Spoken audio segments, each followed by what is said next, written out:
Welcome into the PHNX Suns VIP Lounge, brought to you as always by our friends at the DraftKings Sportsbook app, America's top-rated sportsbook app. Don't forget to subscribe wherever you get your podcast and leave us a 5-star review. I'm Lindsey Smith. That's Saul. That's Espo. And the Phoenix Suns have won their 6th straight game after taking down the LA Clippers 103-96. They're also now 23-3 in games involving crunch time minutes. Now, jazz music's feeling pretty nice right about now. No, it gets even better right now. Give me that funky sax. I'm not gonna lie. This game was closer, longer than I had hoped for. Oh, I think everybody was like, what? I think that was the mood. Like, what? What? But, as usual, once that 5-minute mark hit, clutch time Suns, led by Chris Paul. CP3. And a like little book thrown in there, too. A little bit And book, but it was Book, yeah. mostly... Little Jay Crowder? It was mostly CP3. Yeah. I just love every once in a while, you just have to talk me off the ledge. You got to remind me, it's crunch time Suns. Yep. So calm down. Yeah. And then now we got and it. you're so humble about it, too. Hey, We got the I point appreciate it. guard Just chill. on our team. We are in a good place. It's a great place to be. It was so fitting that right after the Suns entered clutch time, Chris Paul immediately knocked down a 3. Like, it was just such a perfect moment all around to remind us once again why he is the point guard. Absolutely. Listen, we're going to get to it in a little bit, or should we just start off with it? Let's get to it in a little I mean, if we're going to talk about it, we might as well just go ahead and talk about it. Let's go to the bar first. Okay, Let's go to the bar. It's the nut shot. In This was- honor of This was Shane's doing. Let's just make that very clear tonight. Devin Booker Nice little step back. literally stepping back while also hitting his defender in the nuts at the same time with a little flick of the wrist. A little wavo flick right it was there. beautiful. Nasty pedos. Do you feel like that was really intentional? Yes. When you watch the one angle of it, there's no doubt it was intentional. He flicked his hand right at it. Always got to cover the McNuggets. Like he knew what he was doing. I mean, it's just such a random thing to do in an NBA game. Is I feel it? like, at least that obvious if It you're was- doing it intentionally To and be it's that fair, obvious. It wasn't that obvious unless you watched the replay and it was a specific angle of the replay that you noticed that what he Yeah. did. Like It was like he had flashbacks to rocking around in high school and just getting guys. That's what it felt check. like, though, right? Like, it Yeah. felt like when you were, like, That's joking around with your That's friends. exactly what we would do it in was high a school. Mitch Cup Yeah. check. We were like, hey, cup check, boom. Yeah. Oh, shit. Oh, Exactly. That's Mhm. why it felt so weird. I don't know. I don't You- know that we you need to obviously talk did about not- that anymore. You obviously did not grow up as a boy because This is true. I did not. that was No, not a weird move. Nobody did a cup check to Lindsey. We can guarantee that. Okay. Yow. You just made this awkward. I did. Yes. You're like, okay. Because Now I it was just like, wasn't expecting oh, that. I don't know what to do with my hands. I moment. wasn't expecting that to really be how this whole thing started. Would you- So, Would you like us to cup check you? Whoa. no, thank you. Hey, HR, Saul. Lord have mercy. Okay. I believe you meant point God have mercy. Yeah, point God. Somebody have gotta mercy. have mercy because we struggling over here. Do you want to name our draft king of the game off Yes, the top? I do. Okay, chat weigh Oh. in. Let us know who you think tonight's draft king And let us king know of the game should be. who you think placed the crown tonight. Yes. It's either the intern, Shane, or myself. All right, tonight's draft king of the game is, of course, Chris Paul. Coming in clutch once again. He finished with 17 points, 14 assists, 5 rebounds. His team best 31st double-double of the season and his season-long 5th straight. Chris Paul is our draft king of the game. Espo, what do you think about that crown placement? I'm going to leave the crown placement alone. What the hell are Chris Paul's hands doing in this Yeah, photo? that's a This weird, is a weird shot. photo. Is he cup checking somebody? It looks Is he? like he's picking somebody up off the ground. Cup check or no cup check? What are we doing here? The crown placement was fine. I mean, but the photo was an odd choice. What It about was- Chris Paul? It was, hey, Chris Paul was, I listen. Like I said, at the 5-minute mark, he hit a 3, and they called timeout. And from that point on, it was kind of like, all right, we're off to the races. Shortly thereafter, they hit a couple oops, and it was fun basketball for that last 5. I now find myself bored with the rest of the game until we get to the last 5 minutes just to see how they're going to pull it out. Give me crunch time, damn it. I love it. I love it. It wasn't even the 3 and stuff for me. CP3 just toying with guys, the dribbling, the backing out, the setting up for the alley-oops that happened. And then 2 plays later when he had the ball, basically they played the alley-oop and he just went in for a layup. Like, he literally toys with opponents in that clutch time. It's a beautiful thing. Yeah. I mean, when does he not kind of toy with his opponent? It's totally different come that crunch time. It is true. It's like a whole nother level. It's like he goes, okay, I kind of messed with you. Now I'm going all out. Like, I'm gonna make you look like a fool in this crunch time. He's a sicko. What can we say? It's Chris Paul. As long as he's on your team, you gotta love him. That's for sure.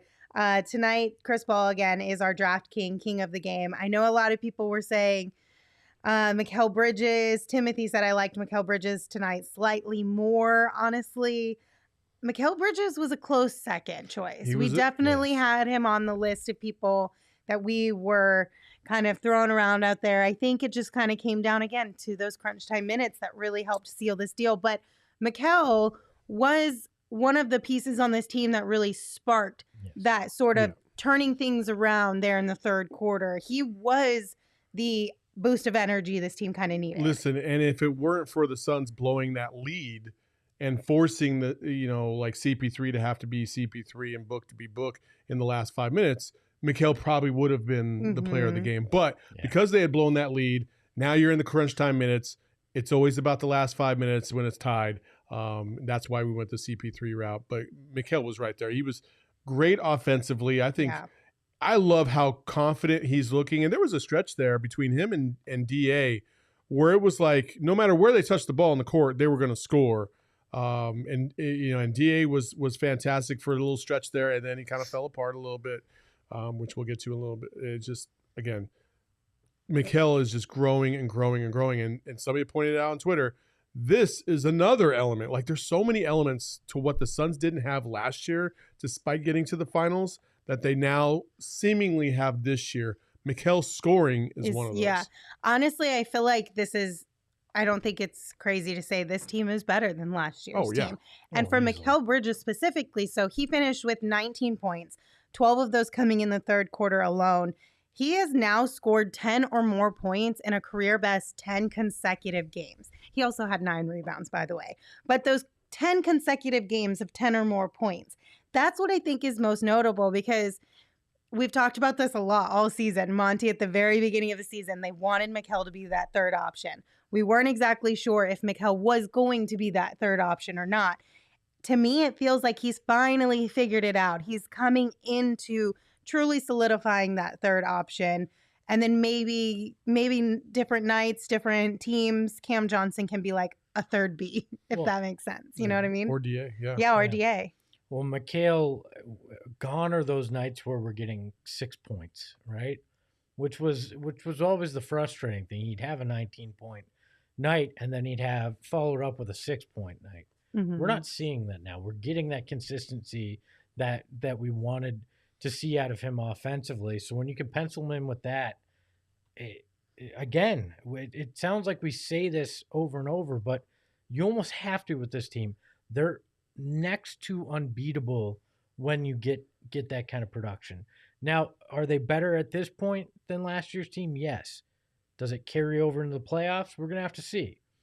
Because, we all know things change a little bit in the playoffs and defenses tighten up. But if this Suns team continues to get this production under Mikal, it's going to be crazy. I think somebody had just put in the chat that on TNT, they said in 75 crunch time minutes, the Suns are a plus 86.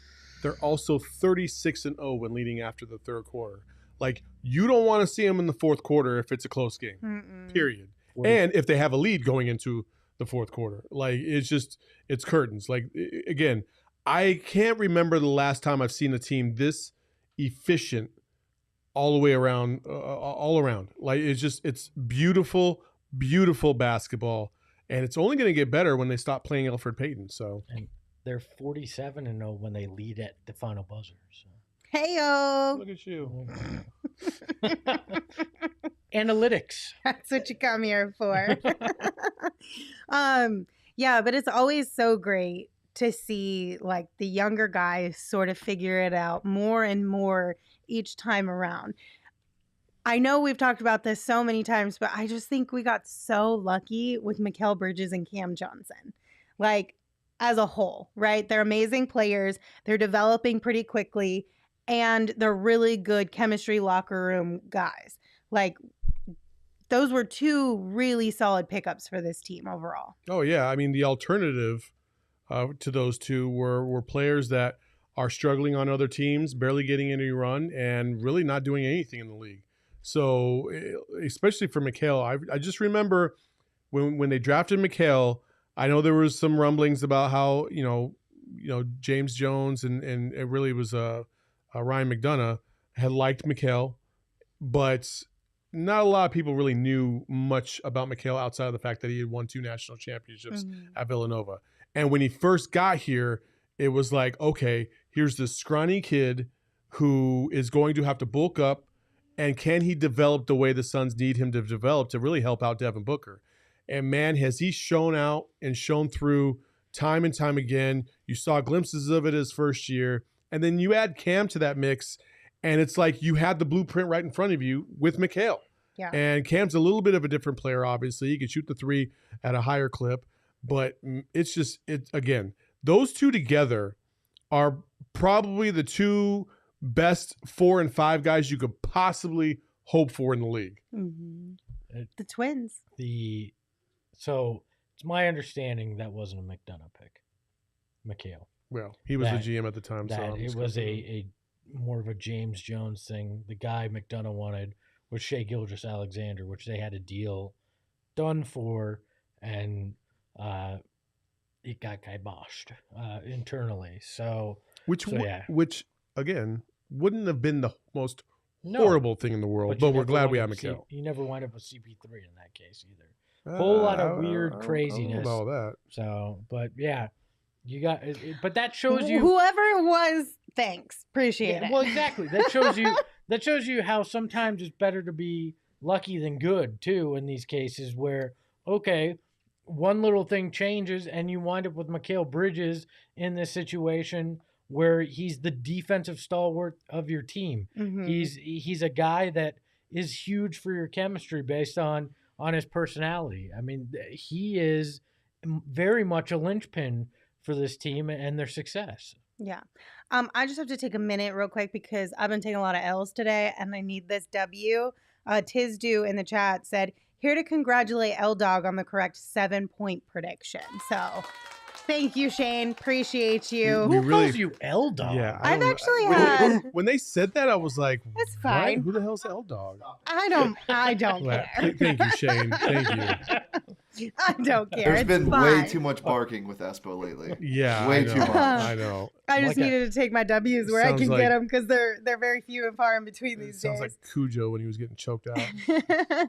But we are in a good spot. Again, another 30-year-old reference from you, and I'm the old guy on the show. You can keep saying that over and over again, but yes, you are the old guy on the show. We're so lucky to have those two on our team. Yes. So super. Would you give the people what they want already? What do they want? You know what they want. Oh, you. I don't give a shit if you say it, but they do. Go So Espo, give it to them. Go Espo, go. The Phoenix Suns are the best team in the NBA. Suck it, jabronis. Suck it, Clippers. Suck it, Warriors. Why the Warriors? Why not the Warriors? Well, why the Warriors? They're just gonna throw random teams in with them, the Bucks. That's exactly what it the is. Nets. Who else? Who else wants some? Suck Denver. it, the Anaheim Amigos of the ABA. I don't know. What do you want?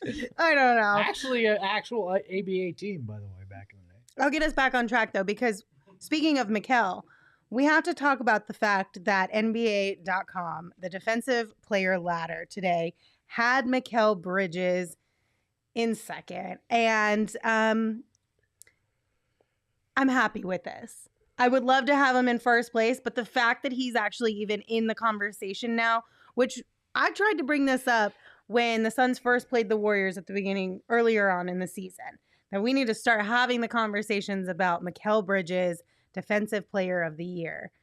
And I think it was a little too soon, maybe a little premature for everyone to really get on board with, but I'm glad that it's finally there. We've reached that point where now it's more mainstream. I don't think anybody in Sunsdom felt like that was an outreach or something that they could. Yeah, I said Sunsdom. There you go. Like I felt like we've been on that train for a while about Mikal being. I feel possibly, like there were a couple people who were people who were saying he should be on an all defensive team, but that Defensive Player of the Year might have been a stretch. It might have been a stretch within Suns world. It still might be a stretch, but like he's definitely. Last year he didn't even get nominated for defensive all defensive team, which was an atrocity.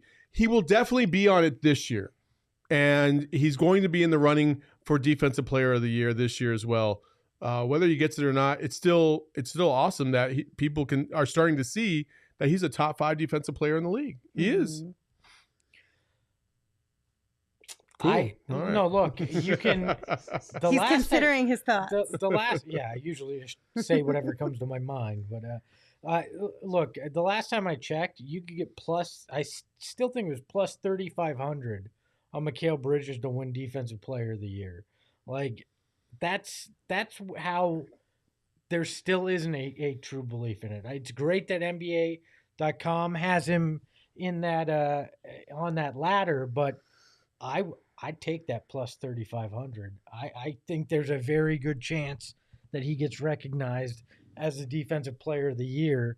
The Suns obviously didn't get the love in the All-Star game, but I think a lot of the postseason stuff, All-NBA, All-Defensive Team, Defensive Player of the Year, hopefully Coach of the Year, all should be in play for this team. And Mikal's done everything you could ask defensively. Honestly, I feel like if the players on this team get snubbed in some of those seasonal awards, I would be more disappointed than snubs from the All-Star game. Because you could, in theory, right, make the argument that the All-Star game is a popularity contest. Mm-hmm. But these postseason awards are supposed to be based more on statistics, more on like impact from players, and not really have anything to do as much with popularity. Tell Monty that last year. It's going to be very, very hard to overcome Giannis for Defensive Player of the Year. Well, who was it? Somebody brought up in the chat, I hope they give Giannis, Vince said, I hope they give Mikal Defensive Player of the Year and Giannis can have MVP. So that I can take another W and also win some cash on DraftKings. They don't look at things from a sentimental point like that. They just don't. Yes, but how often does a player win both? Does that happen a lot? No, it doesn't happen very often. Right. I feel like they wouldn't be like, hey, Giannis, here's MVP and Defensive Player of the Year. If he's that good, yes, they will. Well, do you think he deserves that right now? Most really, really good players that win MVP have not traditionally been like stalwarts on defense. They've been good, but they haven't been like dominant. Like LeBron. Think about LeBron, KD, like Westbrook. They're all good defensively, but they're not the greatest. Other guys have won it because they've been better defensively than those guys. Well, with Giannis, you can't really say that. Giannis is just as good a defender as he is on the offensive side of the ball.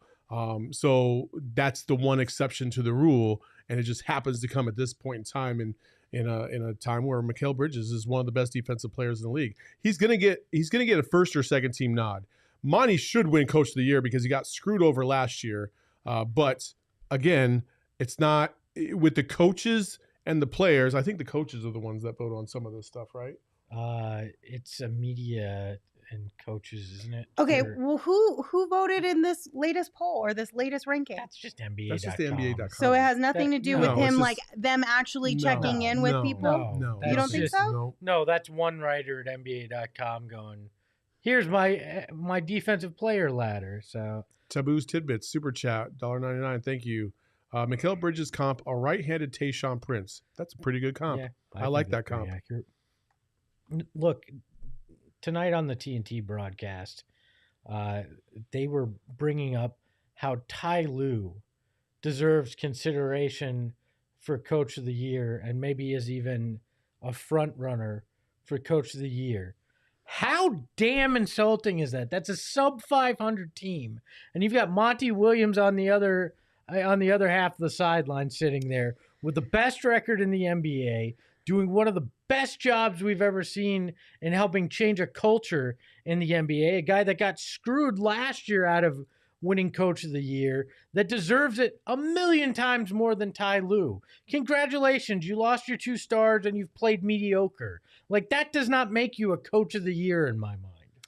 Well, I mean, he does. He's a good coach. He gets a lot out of his players. I'm not saying he's not a good coach. But I do agree with you that it was more, in my opinion, again, more disrespectful that they had the conversation of potential Coach of the Year candidates during a game where the Suns were playing and they didn't even mention Monty's name. Yeah, not even once. It was all, Ty Lue's done such an amazing job.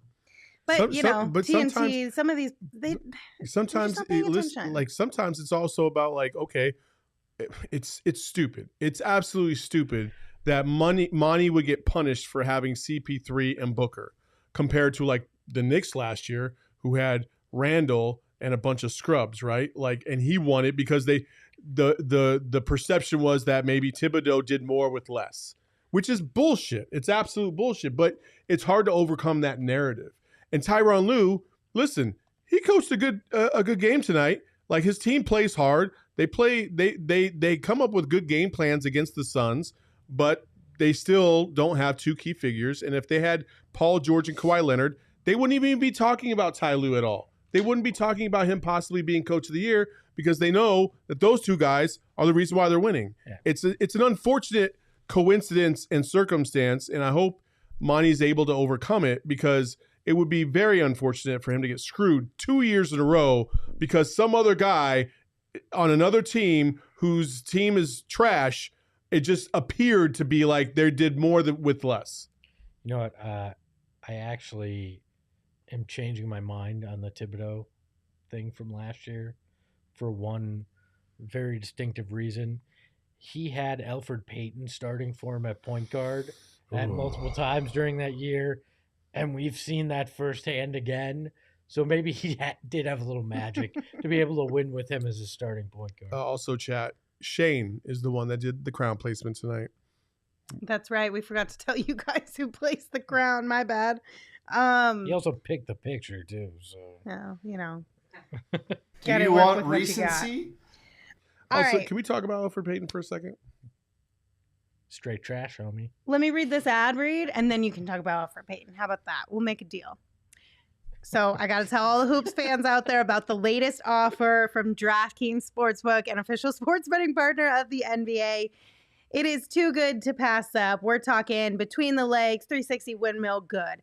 New customers can bet just $1 on any team and get $150 in free bets if they win. It is that simple. DraftKings Sportsbook customers can also bet on the NBA with same-game parlays. So combine multiple bets from the same game for a bigger payout. The more legs you add, the more money you can win. DraftKings is safe, secure, and reliable. Best of all, you can deposit and withdraw your cash whenever you want. So download the DraftKings Sportsbook app right now. Use that promo code PHNX. Bet just $1 on any NBA team and get $150 in free bets if they win with the promo code PHNX at DraftKings Sportsbook. Just a reminder, that is 21 and older only, Arizona only. Gambling problem, 1-800-NEXT-STEP. New customers only, minimum $5 deposit. Eligibility restrictions apply. See DraftKings.com/sportsbook for details. So what do you want to talk about with Elfrid Payton? I was hard on Landry Shamet, but Landry Shamet is not playing right now. He's injured. So I have to turn my focus to somebody else. And damn, I do not like watching this guy play basketball. It is rough. It is an uncomfortable experience to watch Elfrid Payton try to maneuver his way around a court, and it almost feels like he has blinders on 95% of the time. I don't mean to shit on the guy because you he's do. a good, nice guy. He is. He's a nice guy. I like the guy. But the basketball player leaves a lot to be desired. And when you just acquired Aaron Holiday, I feel like we need to see more Aaron and more Holiday and less Elfrid and less Payton, because Elfrid Payton on that court is just an uncomfortable watch. It literally is an uncomfortable watch. Like, I'm watching him go down the court and I'm like, where's he going to go with this? Like, when Chris Paul comes down the court, you kind of have an idea like, okay, he's going to try and set something up. You can kind of see what's going on. And then all of a sudden, maybe he makes a surprise pass or he makes the standard pass. Elfrid Payton, his surprise passes are like to the other team.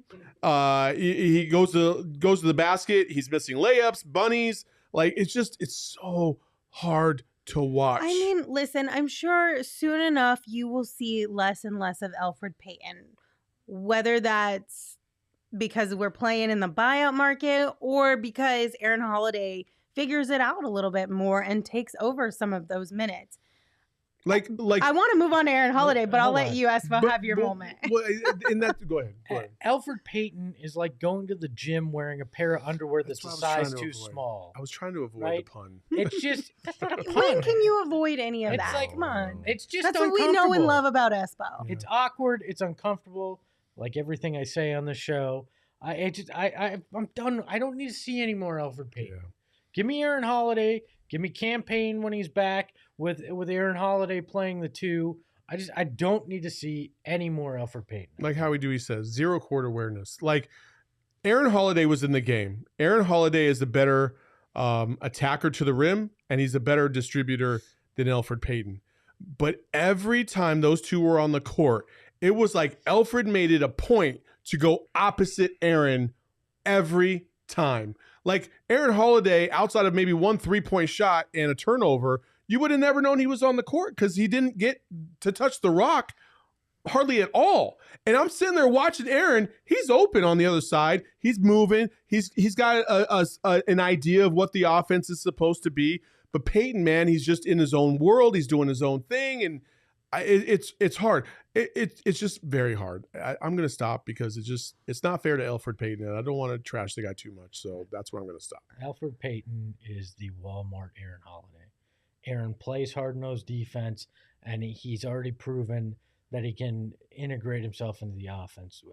There's no point in seeing Elfrid Payton anymore. Also, Aaron Holiday is a motherfucking dog. I love Aaron Holiday. Twice. Yeah. At the rim. Yeah, one of them was called for a foul, and I could not believe that he got to that shot block at all. I thought it was somebody else until they showed the replay. I was like, oh my gosh. And then he did get a block shot later on. His defensive awareness is very, very good. And that's a nice, I knew he was a good defensive player.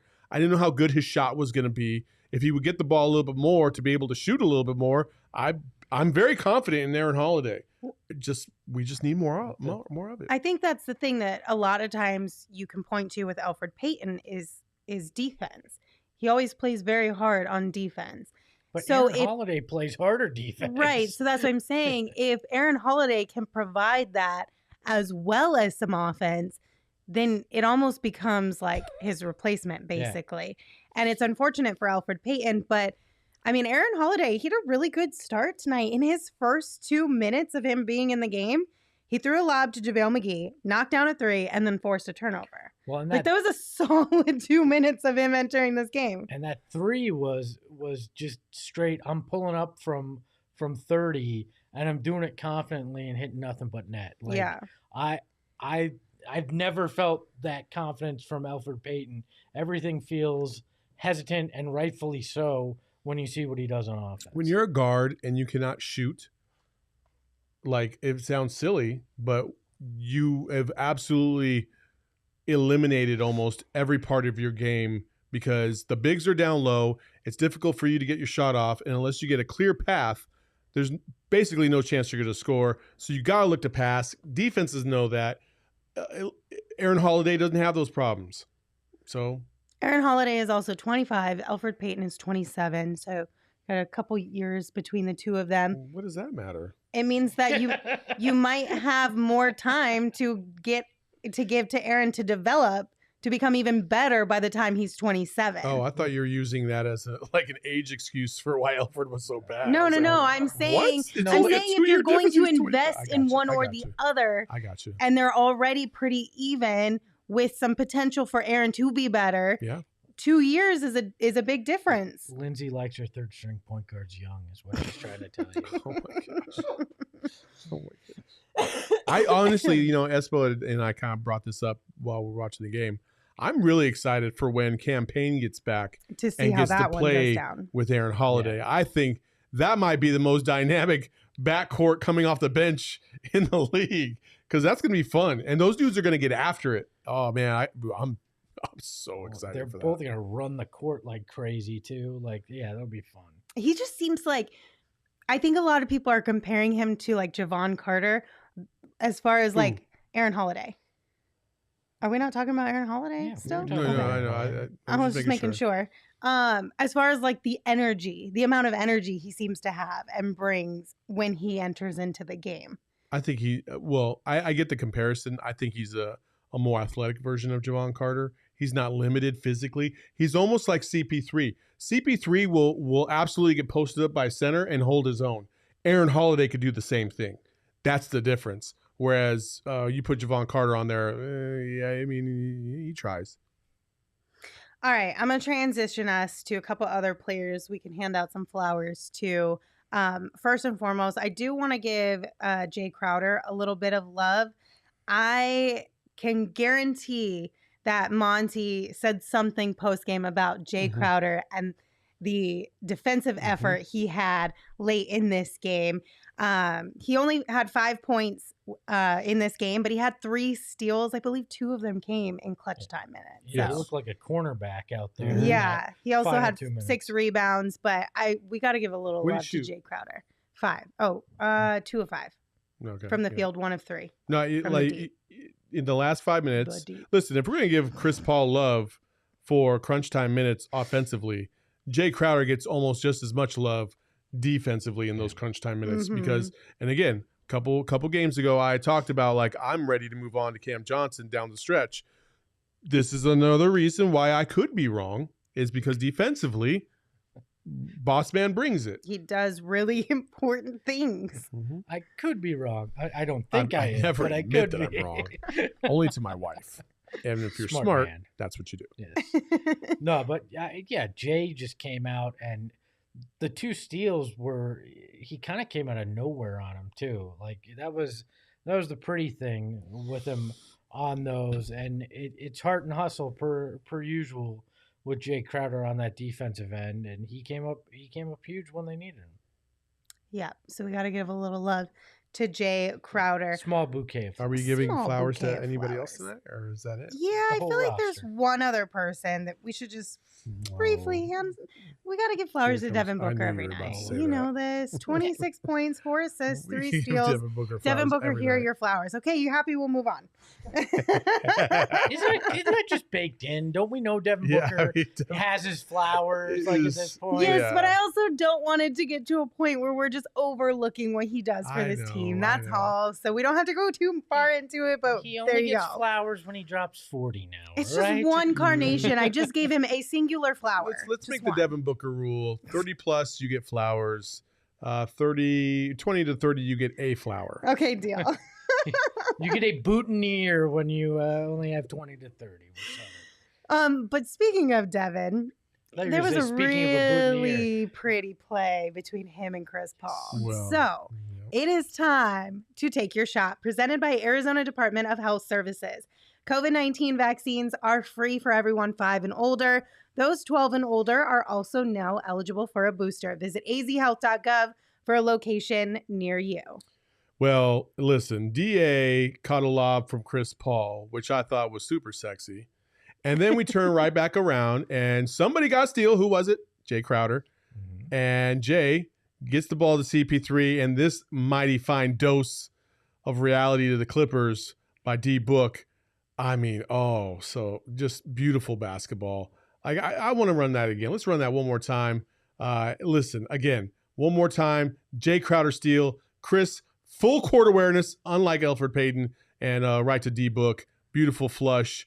Really got back-to-back alley-oops, kind of changed the game too. Yeah. Everybody was hyped. It was really, really loud in there. It was fun to watch. And for all those people watching across the country that say, oh, well, the Suns are boring or blah, blah, that was an example of how they are not boring. And you got to give this team a chance to watch them. I love that the Clippers knew. Like, it was obvious that was a lob. They could do absolutely nothing to stop it. And, and then, like I said earlier, it set them up where the next time they tried to cheat on the lob because CP3 had Ayton on the other side of him, and CP3 kind of did I'm gonna fake that, but I'm just gonna go in and lay it up and put it in. And that was basically the nail in the coffin at that point when CP3 did that. And then Taboo's Tibbetts says that pass to Mikal in the corner that put us up 7 was the dagger, and it was. That was a CP3 again. Like this was all CP3 orchestrated. He had a hand in the DA lob, and then the hand in the Devin Booker lob, and then the hand in throwing the ball over to the corner to Mikal. That's why CP3 was our draft king of the game.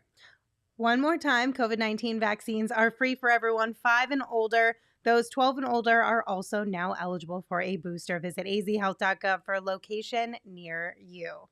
Okay, so a lot of people in the chat want us to talk about Deandre Ayton tonight. So DA didn't have the best game, right? He kind of struggled early on. He found a little bit of a rhythm in the second quarter, but then maybe not so much in the third. I will say, though, he didn't give up. That's for sure. He kept trying. He definitely did have an impact, even though it wasn't his best performance. So participation flower? I mean, more than a participation flower. He did have 12 points and 12 rebounds, so it's not like it was that bad. He played hard. He was a little bit lost offensively in stretches of the game. He did put it together offensively during one stretch of the game. Listen, he's not going to be perfect every single night. Hell, right. like Devin Booker will be off. He'll shoot 7 for like 19 one night, right? And we consider that an off night, despite the fact that he has 25 points. Well, DA doesn't shoot that many times. And, like, what did he shoot tonight? He shot, like, what? I think it was, like, 6 of 16. Yeah, 6. Ooh, yeah, okay. it wasn't. What he had a stretch there where he was missing everything. Yeah. But again, he does other things on the court to help you out. And, it was a rough game, but it wasn't awful. He was missing that little jump flick that had become pretty automatic for him. He was missing that kind of bouncing around the rim tonight. I like the confidence he has in it, though, and I don't want him to stop shooting it in Absolutely those situations. not. So I have no problem with the 6 of 16 when he's being aggressive with it. Mm-hmm. Like, it wasn't like he was pulling up from 18 and missing a bunch of those. So. Girth alert. Gerald's here, everybody. Girth alert. Who approved that? Who approved the girth alert? Girth alert. Dude, it's happening now. It's happening. If you fight it, you understand that everything you fight, Espo will just continue to do. Espo, you're the one who did it. He said girth alert first. No, I didn't. That was you. That was great. Sorry. That was great. Don't Gerald. trust How any are of this you? reporting. That's actually Chris's fault in the chat. Chris Milton said I did. I'm doing great. How are you guys? We're good. Give us a breakdown on what you heard from Monty tonight. Yeah, so for about the 100th time this season, we got to ask Monty and the players about what it is about this team that allows them to execute in crunch time when it's so close. And Monty was basically just saying, obviously you have 2 elite shot makers down the stretch with Chris Paul and Devin Booker, but you also have guys like Mikal Bridges who, they weren't afraid to take those shots last year, but they got the experience of doing so during a playoff run, and now it's kind of paying off for them. He shouted out Jay Crowder's defense. He had those 2 steals down the stretch, and just being a veteran leader for the Suns on that end, because as much as we talk about the Suns shot making in crunch time scenarios, their defense really locks in as well. And that was a big key for them tonight. So obviously that's a big focus there, but Suns are now 22-3 in crunch time scenarios, which is just absolutely absurd. Do you ever just want Monty to be like, well, honestly, like we drank a different color Gatorade today, and this is how it goes down in the fourth quarter, and just make up some bullshit every now and then?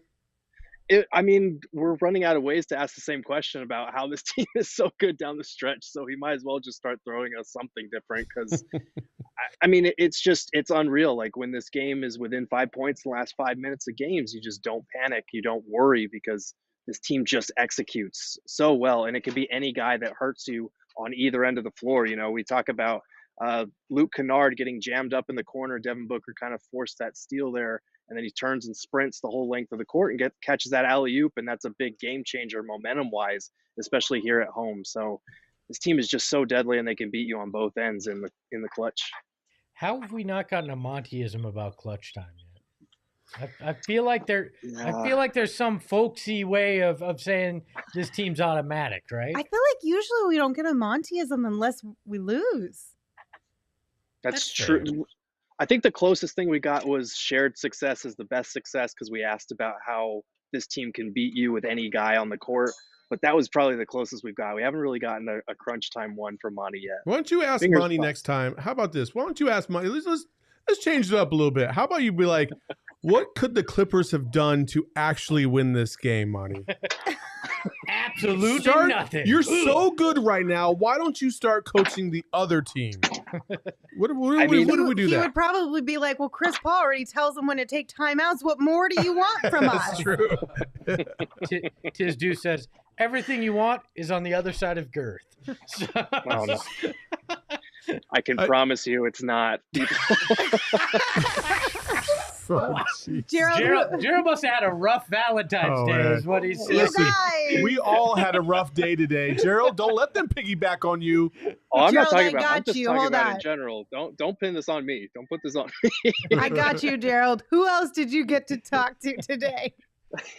Yeah, we talked to Devin Booker, and he was talking about, because we asked him as well what the keys were down the stretch, and he laughed. He goes, I mean, I feel like you guys keep asking us the same question. So he literally called us out on trying to ask about that. But it was funny because him and Chris were joking about the lob there from Chris. He was like, I wasn't sure he was going to throw it. And Chris Paul was saying, well, I haven't seen him dunk in a while. He missed that windmill dunk a few weeks back. So they were in good spirits. I mean, when you're this good, when you're 5.5 games ahead of the next closest team and you're this good in the clutch, you know, the Clippers obviously are missing key guys, but this was a good win against a team that, for whatever reason, gives them problems. So they were in good spirits. And they also praised Jay Crowder for his work ethic, for his defense. And Chris Paul said, in my mind, Mikal Bridges is an all-star. He should have been a third all-star for our team. So what did you see from DA tonight? Any concerns about, you know, his inconsistency, especially offensively tonight? No, I mean, he missed some bunnies, but that's going to happen from time to time. The guy is pretty much automatic. It'll happen. I think they were good shots. His hook shot just wasn't falling at the rate that it normally does. I think he's shooting like 66% on those hook shots. So when they don't fall, it's more noticeable. And I think it was noticeable too because Ivica Zubac got off to a really hot start as well. But you know, it's not a huge deal. Like he played fine after that first really rough stint, and he got it back together. He just missed some makeable shots, and I think he's only been back for a couple of games now, a couple of weeks maybe. So it's not a big deal. Hello in the chat says you should ask the players about girth. They'll never see it coming. If it's good, please girth, don't do that. real quick, Gerald. Obviously, like we kind of got into it just before you came on about Elfrid Payton, Aaron Holiday, and those two playing at the same time on the court. I was of the opinion that Elfrid Payton was trying to keep his minutes and trying to keep the ball away from Aaron Holiday as much as possible. You tell me what you saw out there. Well, I think tonight the results were a little more mixed. I think in the first game he actually set up Aaron Holiday on a couple of the threes that he made, so he was in a very distributing mood in that game, and I think he played a really nice game because he knew that his minutes were on the line. I think tonight was a much worse experience, kind of reverting back to the typical Elfrid Payton adventure that we call it. It's what we call a business decision. Yeah, his he was like, "Hey, why the fuck are you passing the ball to that dude? No." His agent said, "You want to stay employed? Make sure that Holiday guy doesn't touch the ball." Yeah, and it's rough because Holiday actually did play pretty well tonight. He didn't play a ton of minutes, but you know, I pointed this out on Twitter, and it's not the best stat, but like total plus minus, you look at how much the Suns have outscored their opponents by this season, and you would expect all of these guys, even the bench guys, to have a decent figure there. He was only a +3 in about 400 and some minutes this season overall.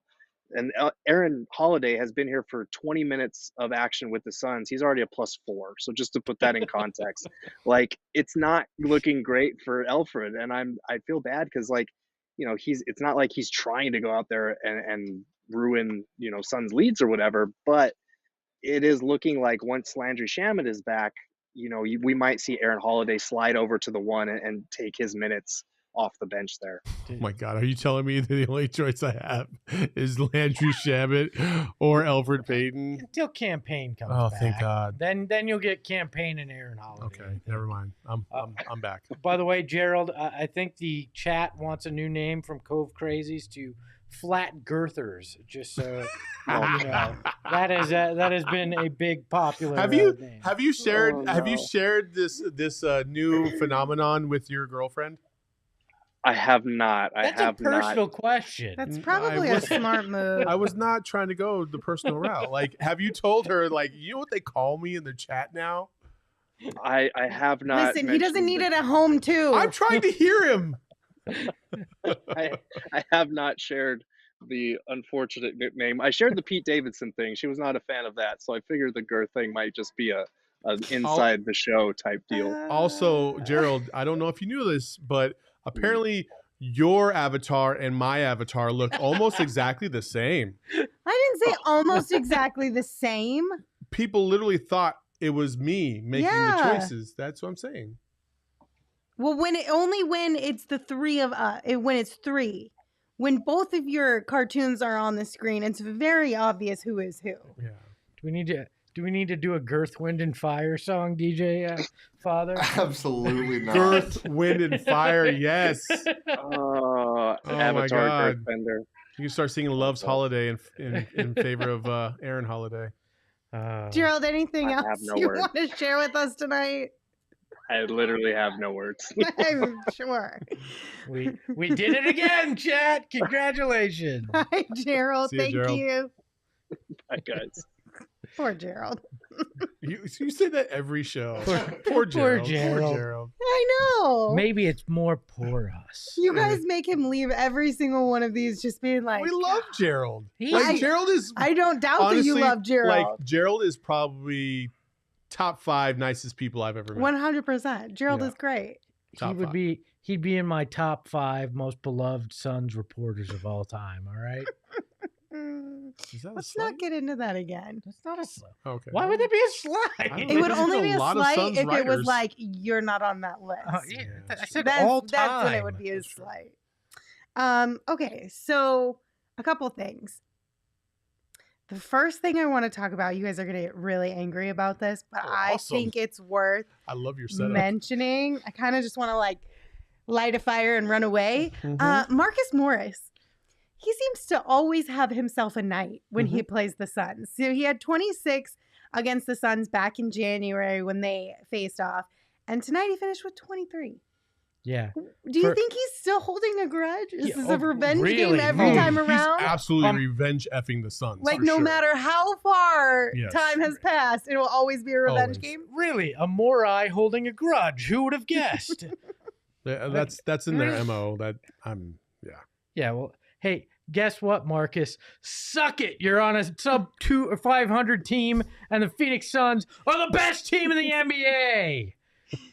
I just wanted to get you all a little. God, I riled hate up. the Morai sometimes, all the time. I know, Espo. You're not alone, so it's okay. There's a lot of people out there who feel the same way. But I just had to bring it up just to get you a little Yeah. spicy. Thanks for that. I was Lindsey. fortunate for me. I was not in the Valley when the whole Morai phenomenon was happening. Consider yourself lucky. Yeah, I was still in the military and I was out in San Antonio. Unfortunately, listening to the fucking Spurs win all the time. So like, I got it from a distance, so I didn't really feel the vengeance of Suns Nation the way I obviously understand it now. So yeah, I don't have the same affinity for the Morai as This guy does. Like somebody in the chat said, it may have been hello. Lindsey gives out flowers and stray bullets on this show, and it's very accurate. Okay, I just wanted to spice things up around here, get Espo a little angry before I asked him to tell us about our latest sponsor, who joined us recently, Athletic Greens. They're really awesome for a lot of different reasons. Hold on, you go. I want to get you angry before you have to talk about a sponsor. Yeah, so you could explain how this is helping you in so many different areas of your life. You're not even angry anymore. This is meant to make you feel good, Exactly. and you just made Espo feel like shit Right. for having to talk So about Espo this. can be like, I can't wait to wake up tomorrow morning and have my Athletic Greens, so I feel way better than It's this like you're doing the conversation. read already. Look, the Athletic Greens have just made me more centered, and so you're not. I'm impervious to whatever you're trying to do here, Lindsey. Because with Athletic Greens, I wake up and I take it every morning, and I get an amazing amount of energy from this. And this is dead serious because I got up at 5 a.m. this morning, right, to go work out, which sounds like 5 a.m.? which sounds like a damn lie, but it was not a damn so lie. early. I got up at 5 a.m. to go work out, and Athletic Greens actually helped me have some freaking energy waking up that early. And it's just the probiotics have helped my stomach. I mean, because I still eat like crap most of the time, so I need something to settle that down. Overall, I'd been looking at this long before they became a sponsor, and it's really helped me. It really has helped me feel a little bit healthier, get those vitamins and nutrients, that I honestly was not getting with what I eat on a regular basis. And it's just helped me. I feel healthier, and it's been exciting to be able to feel a little bit better. As I talked about with everybody, my goal this year is to just be healthier. And that's huge. So, I mean, if you want to join me on this journey, athleticgreens.com/sons, you go check it out. And you're going to you can get some great offers from them as well as part of it. But hey, try it out with me and see what you can do. So what they're giving away is a free 1-year supply of immune supporting vitamin D and 5 free travel packs with your first purchase. All you have to do is go to athleticgreens.com/sons. I've changed my motive, and I've changed my view on everything, because we have a new official champion of crown placement. Put it back up there, Shane. Don't you fucking take that off. Yes. Nice. Shane is love now that. the king crown placer. Sorry, Leah, you have been dethroned. That is championship level crown placement on a moving target. Very well done. Does that make me the king of ad reads? Is that what I'm getting here? So, no, that's Lindsey. Sorry, buddy. Yeah, screw that. No, but you're the king. Excuse me, I just burped. What's your favorite nutrient, Espo? You are the king. One of the 75 that the Athletic Greens turning it provides me. around in the new year and sticking to your resolutions. I'm trying my best here. So You're doing a great job, Espo. We're all proud of you over here. So yeah, check it out, athleticgreens.com/sons. I really like that crown placement. Is that like a new thing, Shane? Are we gonna have that every show now? Well, when somebody's acting like a king. I love this. So it should just stay on me all the time then. Lindsey, do you want the crown? No, not right now. Okay, that's all I got for you guys tonight. Anything else for you guys? There's Yeah, no that's fun it. topic? No fun topic. What? There was nothing fun that came out of today to talk about. I If you mean, had to fight a Morai, would you rather fight Marcus or Markeith? You asked. I answer. Who's I the don't one know. that's injured right now? Yeah, him. Yeah, whichever. That's the right answer. Marcus is the one that I wouldn't want to fight. Markeith, I'd feel a little bit better about. So, I'd job, prefer not Saul. to fight either of them. Of course. You'd like to give them flowers in a dark alley. You two can take on those two. No, we don't need that kind of heat. We're good. Yeah, sorry. I don't have. It's been a long, long day. I don't have any fun topics for you guys. I'm really sorry, but hopefully tomorrow I will have a fun topic for you, because now it's the Suns' turn. 2 nights in a row. Tomorrow, the second night of a back-to-back, they're playing the Rockets, and that one tips off at 7. It's just like the Clippers back-to-back of Warriors Suns. Clippers Rockets is a powerhouse doubleheader. Yeah, so that one tips off at 7. We will be here at 6:30 p.m. with a live pregame show on our YouTube channel, and then of course live on our YouTube channel post game as well. If you can't make it, you can always listen to the audio wherever you get your podcast. Matty C is really determined to make sure that Espo is delusional for waking up at 5:30 in the morning. I don't know why. You tried driving your kid to school and finding a time to work out when you work till, what do we got? It's 11:10 right now. I'll be up at 5 a.m. tomorrow doing it again. I mean, I'm with Manny. Like, I could not. There's no chance. No chance I could wake up at 5 a.m. You ain't chugging that. We could barely get you to wake up at 5 p.m., It's let alone facts. 5 a.m. This is facts. There's just no way that it could happen. I'm not lying, Manny. Do I need receipts? Like, do I need to film the alarm clock going off for you? Like, Yeah, do a vlog of your whole morning. Yeah. nobody wants to see that. I For do. multiple reasons. I You would put love creep. that. Yes. That's 3 people in this room alone that want to see that. Because you guys don't see enough of me doing No, stupid Espo, please make something. I will edit it really cool. There you go, Dun, Espo. dun, Start dun, tomorrow. Tomorrow, Dun, Espo's dun, going to dun. start a blog, you guys. Dun, So, dun, or a dun. vlog. That's your exciting news for the end of this show. Okay, we're going to go now. I'm Lindsay. You can follow me at Lindsay Smith AZ. That's Saul. You can follow him at Saul_Bookman. And that's Espo. You can follow him at Espo. Espo, take us home. I got nothing tonight. Ahoy, hoy.